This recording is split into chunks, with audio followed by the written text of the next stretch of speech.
Hi everyone and welcome to the channel. Now sorry for the cold opening, but in this video we're going to be logging off the Retro PC for just a little while and taking a look at something different. You see, it's early July as I filmed this here in the UK, and there's this glowing yellow orb that's appeared in the sky, which is quite unusual for us, and sadly I've always felt that we see too little of it here. So what that means is I've had the compulsion to go outside.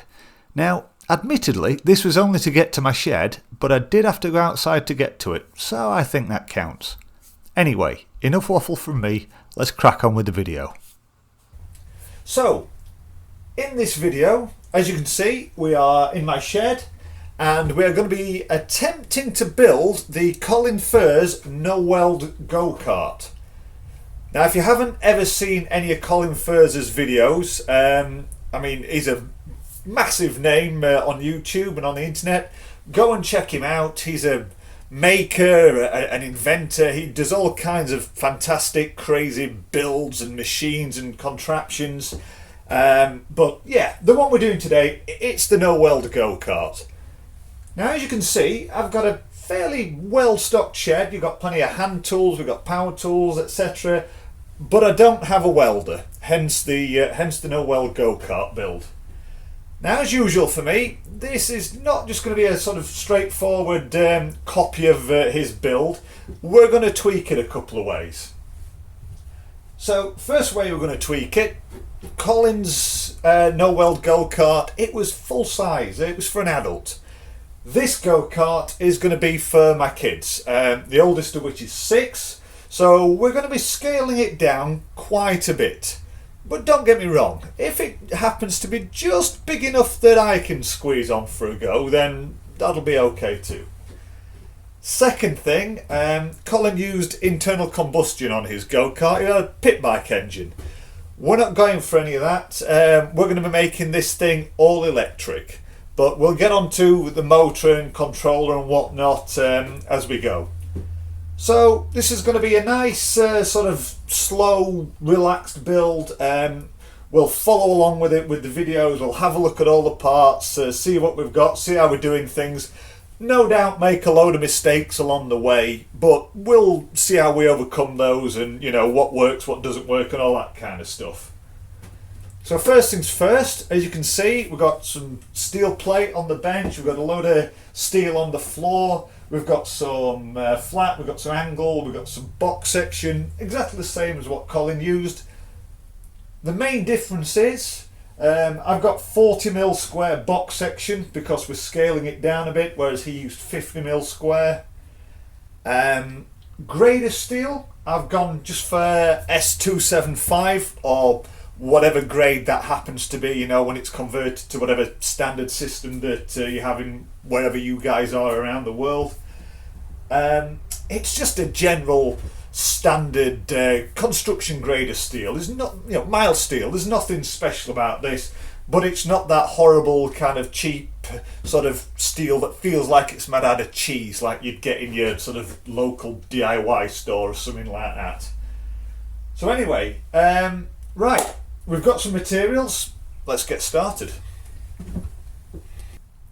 So in Colin's video, he got all his go-kart bits as a kit from a website in the UK that sells pit bike parts and all that kind of stuff. So he got his engine, back axle, you know, bearings, brakes, sprockets, steering bits, wheels, tyres, all that kind of thing, all in one big kit.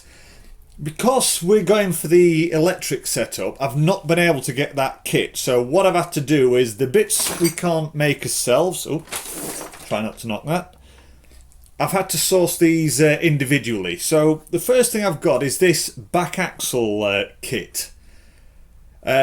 Quick search on the internet, there's plenty of these about. This is the one that I've chosen. So as you can see, we've got his rear axle.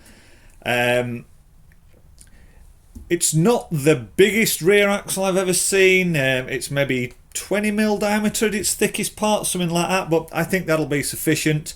It's nice and stepped, so we've got places where the bearings will run, and then we've got spline sections for things like the brake disc or the main drive sprocket, and then another section here where things like the hubs for the wheels will go.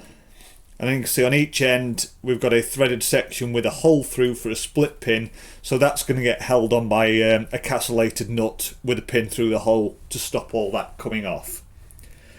It seems okay. We've got pillar block bearings for holding that onto the frame. Brakes, we've got our brake disc, and we've got a sort of enclosed little hydraulic setup with the main sort of brake, what do you call it, brake piston, brake cylinder, I forget the proper name for it, but that'll be attached to our brake pedal. And then we've got our brake calipers here that'll go over our brake disc, so we'll sort all that out in a bit. Main drive, this one's going to be a bit interesting. These kits, they all seem to be sprockets and chain called TF8. It's not one I'm particularly familiar with, but it seems to be a sort of a size chain you see on things like electric scooters and things. I think this would be fine if we were just going for a single stage between the motor and this rear axle.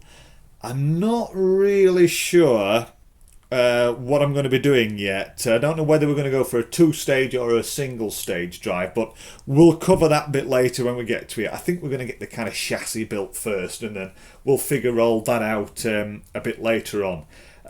It's not a particularly common size, this, though, so we may change this, we may not. I'm not really sure yet.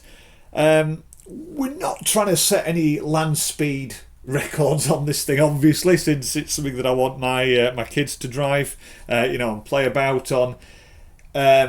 It's going to be going relatively slowly, and I've got some ideas about how we can slow this thing down, but maybe keep some performance in reserve so that as they get a bit more comfortable and more confident with it, we can just turn it up and let it go a little bit faster.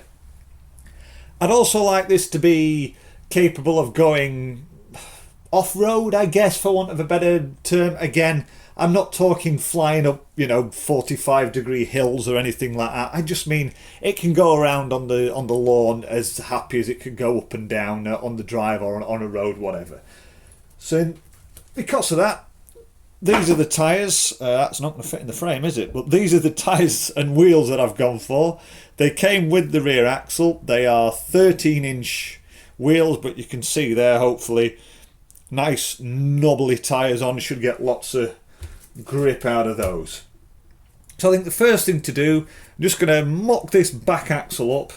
We'll have a look where everything goes, and it'll give us a distance between the centres of the bearings, where they're going to go, and from that'll effectively set how wide the main kind of rails of our chassis need to be, because when this bearing, which in fact let's just slide that on there, that should go there. When that bearing is on there and corresponding one is on the other side, we'll measure the distance between the centres, and then those two distances, if you like, that's where we need to set our chassis rails. Right, let's crack on.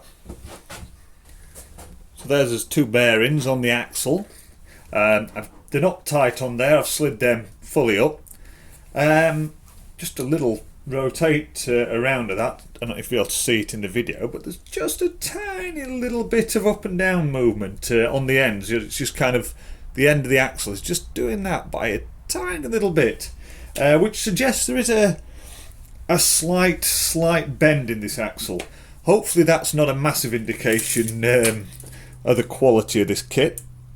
So I'm just going to get the tape and measure from the centre there to the centre there. That is what, 415 millimetres. So that's going to be the centre distance of our main two chassis rails. Here's another look at one of the axle bearings. You can see that they're not going to be able to slide up and down because they're going to be sandwiched in and held in position by the bolts onto the chassis, but they do clamp to the axle with these two little grub screws here. I'm not a massive fan of grub screws, but you can see we've got a couple. There's one there and another one there at 90 degrees. but you'll notice that they stick out to one side of the bearing. When I took that first measurement, I had the bearing the opposite way around. I think what I'm going to do is put these to the inside of the chassis, which effectively is just going to move these bearings out ever so slightly.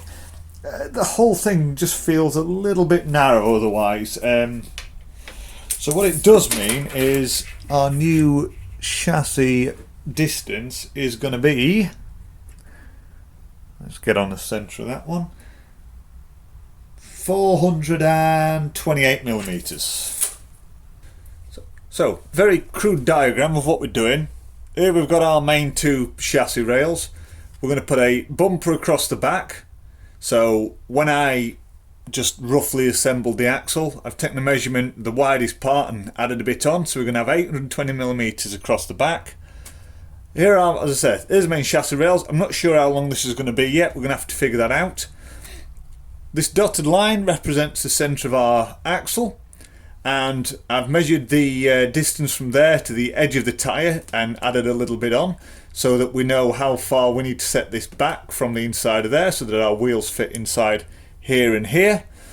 Because we've got the brake disc and the sprocket outside of our main chassis rails, we're going to put these brackets, these sort of triangular shaped brackets, so we're going to bolt the whole thing together. They'll be on the inside, so obviously if we put them facing the other way, we could get clearance issues with them hitting the discs and the sprocket. And then our axle centre measurement, we said that was 428 millimeters. So the centre of that piece, that's where our 428 is, and our two bearing blocks are going to go here and here.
Okay, apologies for the rather shaky hand footage, but we've got the main chassis, that's all bolted together now, and just temporarily clamped a bit of wood at the bottom end and made sure that these rails are parallel and that they're perpendicular to the back piece. Bolted on the axle, that's bolted up and tight, and then just sort of finger tight we've put on the brake disc, the sprocket and the wheels at each end, and as you can see, that seems to be running quite nicely, so pretty happy with that. What I'm going to do next is, I think I'm going to put this thing on the floor and then just kind of roughly figure out where a seat's going to lie, roughly where the steering column's going to be, all that kind of thing, and then we'll be able to trim this front to length, get a front bumper on, keep the whole thing held nice and square, and then whatever happens next, maybe we'll do the front steering, maybe we'll do where the back axle, where motor's going to go, all that kind of stuff. So yeah, I'll figure that lot out, and then we'll come back and we'll have another look when I've sorted it. These are the brackets that I'm using to clamp the sort of front and rear bumpers to the two main chassis rails. I've got some plate that's 150mm wide, so what I've decided to do, got 100mm across the top, and then a straight down parallel to the main piece at 40, and likewise another bit at 40 at the end, parallel to the 100 length. So then you can see from these two dots here, these two dotted lines, these are where our main bits of tube will be underneath that bracket. Put a nice diagonal on just to, so we haven't got a horrible corner on here that you're going to catch yourself on, just looks a bit nicer. And then these are my hold positions. So putting holes 20mm in from the edge on the main bracket. Gone a little bit further away from this edge here, but the key thing is these 3 holes here, this one from the kind of front or rear bumper, and then these 2 which would be in your chassis rail, kept all those in line so that when we're trying to stick to this 428mm distance between the rails, it makes it a little bit easier. We haven't got to kind of, you know, if we were to put that hole over there, we've then got to offset that we're working on and whatnot. It just complicates things. So that's the bracket that I'm using to, you know, to hold it together. Okay, so I think I've sort of roughly figured out where everything's going to go. I've turned it back over, and I think I'm just going to use the full length of these 2 chassis rails. These were just a bit of that 3m 40x40 box that I cut roughly in half. I'll measure up and I'll get an exact measurement on these and get some nice square cuts on the end. Get them both exactly the same, you know, the exact same length, and then I'm going to bolt the front bumper on here. It'll be the exact same process with the same 2 plates, you know, as doing the back bumper, and then from there back we can start thinking about getting the front axle and steering in here, or we can start thinking about the drive, the motor, whatnot at the back, whichever bit we decide to do next. But that, I'm afraid, that's going to be in the next video. So if you enjoyed this, keep a lookout. We'll be back with a part 2 for that later. As I said, hope you enjoyed it. Hope you like following along with this. It's a little bit different, so let me know what you think. But for now, I'm just going to say thank you very much for watching, and we'll see you in the next one. Bye bye.